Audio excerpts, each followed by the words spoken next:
Judges chapter 16 is a pivotal chapter in the story of Samson, marked by his relationship with Delilah and his eventual downfall. Samson's relationship with Delilah, a Philistine woman, becomes the focal point of the narrative. The Philistine rulers approach Delilah, offering her a substantial sum of silver in exchange for discovering the secret of Samson's strength. Delilah repeatedly tries to coax Samson into revealing the source of his strength, and Samson provides her with false information on 3 occasions. He tells her that his strength can be nullified by being tied with fresh bowstrings, new ropes, or by weaving his hair into a loom. Each time, Delilah tests his words, and the Philistines lie in wait to capture him, but Samson easily breaks free. After these failed attempts, Delilah persists in her efforts, and Samson eventually reveals his true weakness, his Nazirite vow, which involves not cutting his hair. Delilah arranges for Samson to fall asleep with his head in her lap, and while he slumbers, she has his hair cut, effectively robbing him of his strength. When the Philistines attack Samson, he awakens, unaware that his strength has departed. They capture him, blind him, and imprison him in Gaza. Samson's hair, the symbol of his Nazirite vow, begins to grow once more while he is in captivity. In summary, Judges chapter 16 focuses on the downfall of Samson through his relationship with Delilah and his eventual capture by the Philistines. Samson's repeated deceit and the revelation of his true weakness, his uncut hair, lead to his capture and blindness.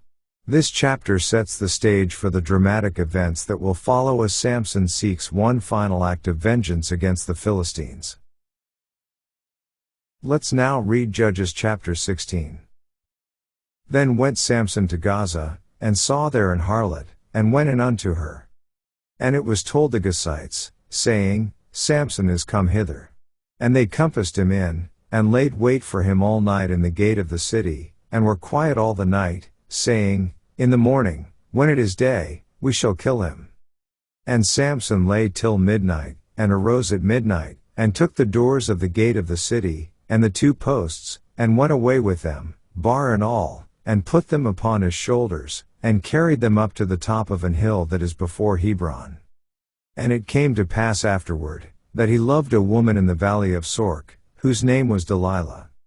And the lords of the Philistines came up unto her, and said unto her, Entice him, and see wherein his great strength lieth, and by what means we may prevail against him, that we may bind him to afflict him, and we will give thee every one of us 1,100 pieces of silver. And Delilah said to Samson, Tell me, I pray thee, wherein thy great strength lieth, and wherewith thou mightest be bound to afflict thee. And Samson said unto her, If they bind me with 7 green withs that were never dried, then shall I be weak, and be as another man. Then the lords of the Philistines brought up to her 7 green withs which had not been dried, and she bound him with them. Now there were men lying in wait, abiding with her in the chamber. And she said unto him, The Philistines be upon thee, Samson. And he brake the withs, as a thread of tow is broken when it toucheth the fire. So his strength was not known. And Delilah said unto Samson, Behold, thou hast mocked me, and told me lies, now tell me, I pray thee, wherewith thou mightest be bound. And he said unto her, If they bind me fast with new ropes that never were occupied, then shall I be weak, and be as another man. Delilah therefore took new ropes, and bound him therewith, and said unto him, The Philistines be upon thee, Samson. And there were liers in wait abiding in the chamber. And he brake them from off his arms like a thread. And Delilah said unto Samson, Hitherto thou hast mocked me, and told me lies, tell me wherewith thou mightest be bound. And he said unto her, If thou weavest the 7 locks of my head with the web. And she fastened it with the pin, and said unto him, The Philistines be upon thee, Samson. And he awaked out of his sleep, and went away with the pin of the beam, and with the web. And she said unto him, How canst thou say, I love thee, when thine heart is not with me?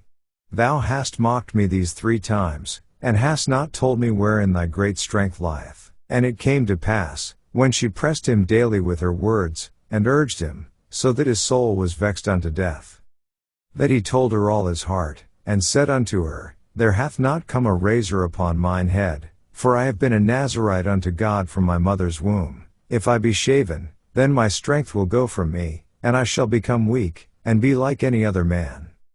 And when Delilah saw that he had told her all his heart, she sent and called for the lords of the Philistines, saying, Come up this once, for he hath showed me all his heart. Then the lords of the Philistines came up unto her, and brought money in their hand. And she made him sleep upon her knees, and she called for a man, and she caused him to shave off the 7 locks of his head, and she began to afflict him, and his strength went from him. And she said, The Philistines be upon thee, Samson. And he awoke out of his sleep, and said, I will go out as at other times before, and shake myself. And he wist not that the Lord was departed from him. But the Philistines took him, and put out his eyes, and brought him down to Gaza, and bound him with fetters of brass, and he did grind in the prison house. Howbeit the hair of his head began to grow again after he was shaven.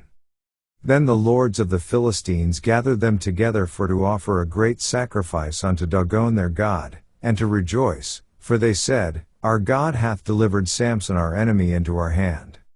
And when the people saw him, they praised their God, for they said, Our God hath delivered into our hands our enemy, and the destroyer of our country, which slew many of us. And it came to pass, when their hearts were merry, that they said, Call for Samson, that he may make us sport.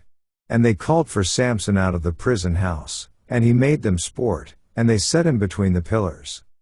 And Samson said unto the lad that held him by the hand, Suffer me that I may feel the pillars whereupon the house standeth, that I may lean upon them.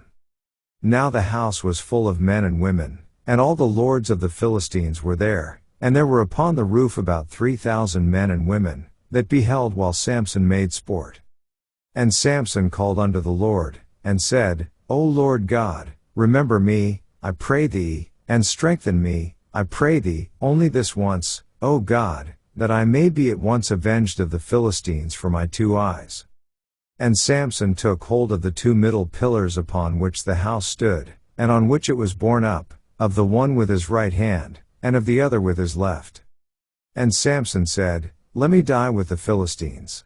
And he bowed himself with all his might, and the house fell upon the lords, and upon all the people that were therein. So the dead which he slew at his death were more than they which he slew in his life. Then his brethren and all the house of his father came down, and took him, and brought him up, and buried him between Zorah and Eshtaol in the burying place of Manoah his father. And he judged Israel 20 years. This ends our reading of Judges chapter 16.